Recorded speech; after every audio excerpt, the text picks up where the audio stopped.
earth-shattering news that the WWE brand was coming to Peacock as well. And just last weekend, WrestleMania 37, in the spot where the Super Bowl was played this year, Raymond James Stadium, that went down on Peacock. And to talk about it is not only the WWE Chief Brand Officer, but also, along with Triple H, the premiere this Sunday at 10 Eastern Time of A&E on A&E, WWE's Most Wanted Treasures, hosted by the Chief Brand Officer of the WWE, Stephanie McMahon, here on the Rich Eisen Show. How are you, Stephanie? I am excellent, thank you. How are you? You know what? I'm great. I just will always want to be buttoned up when I'm introducing a Chief Brand Officer. I want to make sure I touched upon on all the important items. Did I get a? You did. That was a phenomenal introduction. Thank you. I will take that. Let me first things first. What's your first wrestling memory? Like growing up McMahon. What? Give me a good memory of yours. I mean, my whole life is, really wrestling was a part of it. But, one of my early memories is the first live event that I ever went to. What's that? And, I was in between 3 and 5. I was pretty young. And I remember being backstage. It was at the Philly Spectrum. That doesn't exist anymore. And I remember seeing these kids, like I was in the back hallway backstage, and all of a sudden, my dad was working, my mom was working, I was just kind of, nearby.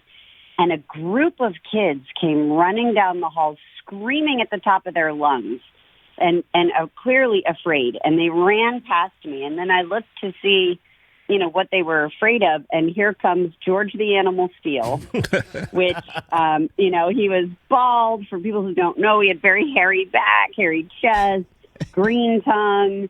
And he was, sort of lumbering, chasing the kids, having fun, really.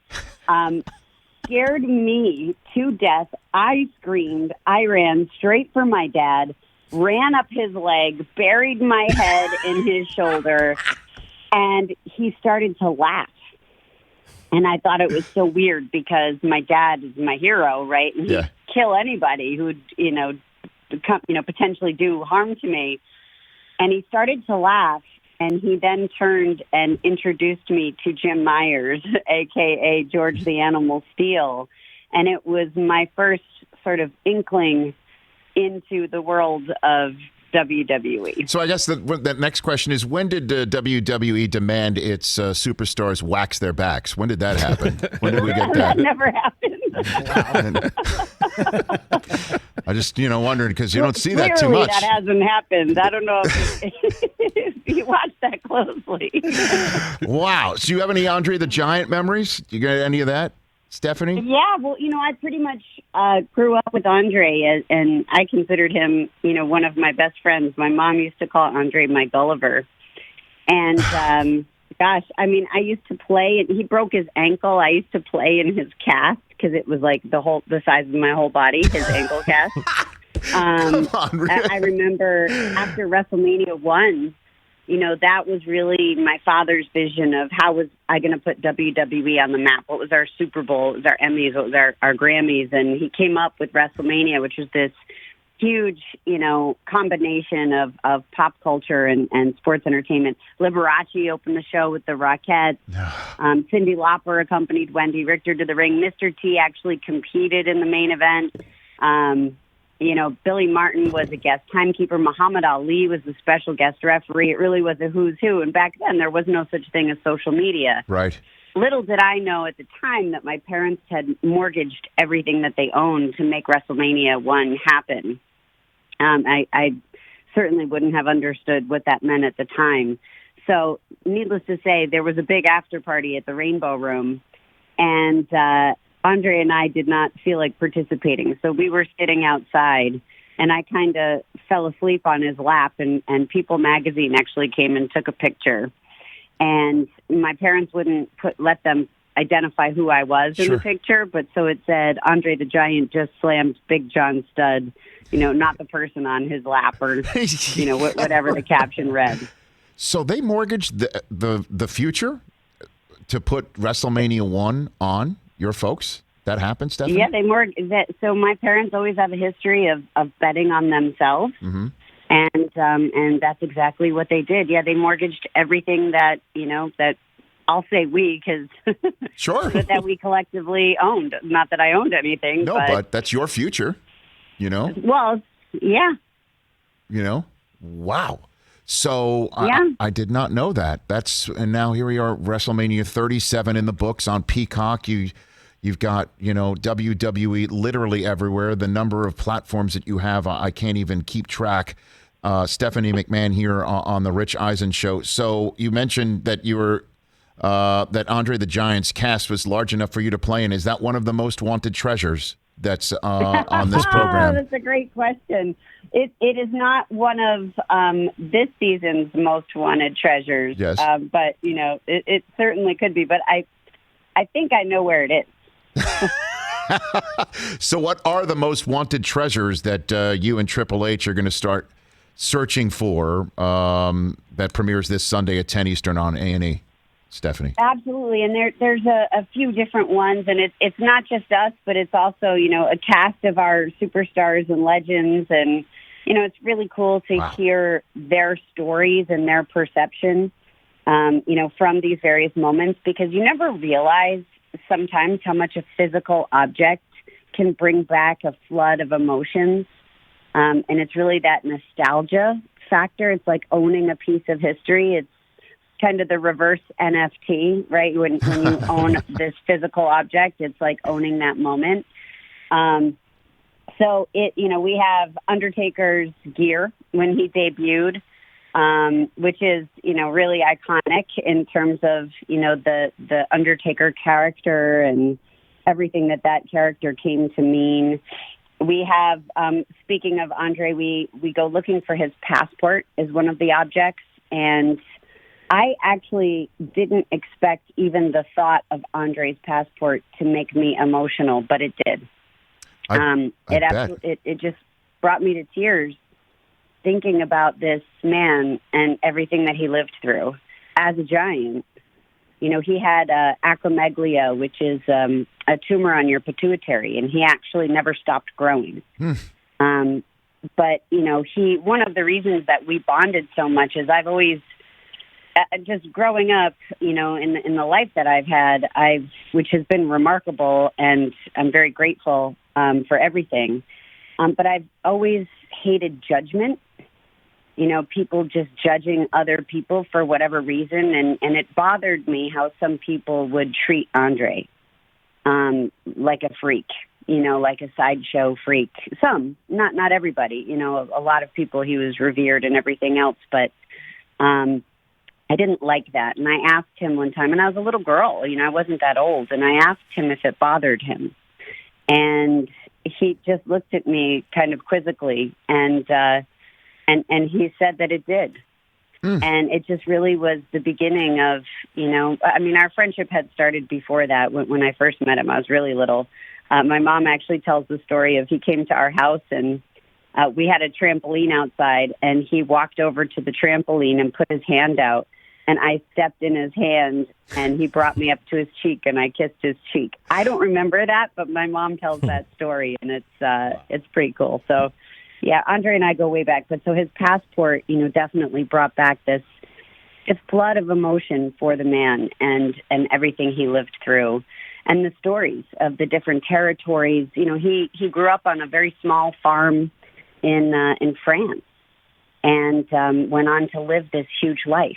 And that life is sort of captured in where he went in this passport. So that's one of the objects. Kane's original character, before he made his debut in WWE, that costuming and gear, which when you hear the story behind it, how the Undertaker actually discovered Kane, Glenn Jacobs, who is now the mayor of Knoxville County, and you hear that backstory of how Undertaker was, in Memphis, I think it was, and he was there doing a favor for a local promotion, whatever it was, and that's when he first met Kane. And then that launches the whole, story of The Undertaker and Kane, and their whole backstory in WWE is that they were half-brothers and, all kinds of stuff. So there's just some really incredible artifacts and memorabilia that has so much meaning behind it. And hearing the stories from the mouths of the people who wore it or who were closest to it, it's really fascinating, and it takes you on an unexpected ride. Amazing. That is all amazing, Stephanie McMahon. I guess you're the original Princess Bride, essentially. One of my favorite movies of all time. Yeah, I mean, like we just during your soliloquy and story about Andre, we did put up the photograph of you with these white leggings, sitting on his lap. He's got a drink in his hand, and I mean, I have my saddle shoes on. Yeah, that's it. Yeah, my terrible Dorothy Hamill haircut. Yeah, no, well, you know what? Hey, look, this is your life here on the Rich Eisen Show. That's right. Stephanie McMahon here on the program. Okay. I'm now going to hand you off for a second to the Rich Eisen Show social media grandmaster and WWE expert of the program, TJ Jefferson, who's asked questions. You've asked of Drew McIntyre, right? Bobby Lashley, the whole schmear. Go for it, TJ. Hey, Steph, how are you? Great to meet you. Good. How are you? It's funny for Rich to call me a WWE expert when we're on the phone with you. So that's kind of you are of the show. I'm sure, are more of an expert in the history than I am. Okay. Well, speaking of your age, being 3 and 5, having those early memories, I think my earliest memory goes back to 1980, watching wrestling with my grandfather. So. And the thing about the thing about wrestling fans is you almost always have to defend yourself, right? For being a wrestling fan, you never have to defend yourself because you like the NBA or the NFL, but it's always like I like wrestling, and people kind of look funny. But it's been an obsession of mine. I just as easily as I can name all the Super Bowl champions, I can name all the Intercontinental champions ever. So it's been a big part of my life, but. So to ask you a question after all these years to narrow it down to one is pretty tough, but let's talk celebrities. Celebrities play such a big part in WrestleMania. And with the success of Ronda Rousey and Pat McAfee and Bad Bunny, what celebrities are you hoping? Are there any celebrities out there you have your eye on? Any female athletes that you want to bring in to participate in WWE? Absolutely. From an athlete perspective, I would love to see the Williams sisters come in, either individually or together. There's so many incredible female athletes out there, and male athletes that I would love to bring into WWE. From a celebrity standpoint, in addition to the ones we've already worked with, I think it could be really cool to work with Cardi B. She had a tweet that she had put out not that long ago, which was in follow-up to a reference to her name on the show. Mm-hmm. I think she's so colorful herself, and she's so vivacious and full of life. I think she'd really bring that, even bring it up a notch in WWE. I think she'd be awesome. I think that, going a complete other direction, Matthew McConaughey has been, really catching on in terms of WWE. He was on Monday Night Raw, I believe it was Raw, to promote his book, Green Lights, and he and Drew had an interaction, and then that led to, another interaction on another platform, and, it just seems like there's opportunity there. And there's so many young, influencers and gamers and everything else. I mean, I think that WWE is it's this incredible world, right? It's almost like the gaming world come to life. It's this fantasy with all of these different characters and backstories, and we can make anything work. So I think there's a lot of untapped celebrities and influencers that I would love to personally work with. Well, I mean, TJ, as you just heard, Stephanie, is a diehard, and he asked Bobby Lashley to be part of the Hurt Business. And Bobby kind of... What did he say? Well, he said, this is my personal time in this conversation. If you want to talk business another time. And, look, I told him that this is the business of my show. Peacock is part of the business of the WWE. You are the chief brand officer of this organization. He has no idea. I can go top rope on him like this. Look out, TJ. What sort of influence might you be able to bring to get TJ part of the Hurt Business? I mean, I know, or is that Bobby's personal brand, and you can't be part of it, or what can we do here? Like, what's the art of the possible? We'll offline, okay? But we'll talk offline, Okay. and we'll make something happen. I'll send a tweet to you. But you understand, Stephanie, you understand that, this platform and yours are a match made in heaven in that regard, too. I know you got Pat McAfee now, and I love Pat. Yeah, that's right. Pat is tonight. He is dynamite. I mean, the guy is red hot, and he is funny, and he is a great communicator, and he's got a loyal following. And I understand somebody maybe like me might not, in your mind, potentially fit. Do you need an essayist of some sort? Absolutely. Have you seen how much publicity we turn out? We definitely need people to tell our stories. Yeah, Love to have you involved. I could like wear a boa. You could call me Dick Eisen or something like that. I could come up with a persona. Dangerous Dick Eisen. What do you think? Dangerous Dick. I love it. Right. Yeah. And I love it. Rugged Rich Eisen. I'm in. Is what I'm saying. It writes itself. I'm shooting my shot. I'm going YOLO right here with Stephanie McMahon. I'm just saying, right. We're all part of the similar family right now. Let's try it out, is what I'm saying. That's right. That's right. You do sound like my 14-year-old daughter, though. YOLO. I've got a 12-year-old at home. I'm picking up on a lot of stuff. So, all right. I try. No, I'm trying to. Clearly, right now. I mean, I'm trying my best. Congrats on the show on A&E. It premieres this Sunday. WWE's Most Wanted Treasures. Let's do this on the regular if you're up for it. I'd love to hear more of your stories and just chit chat about everything going on in your world that is at the forefront of sports entertainment. So let's do it if you're up for it. Sounds great. I'm in.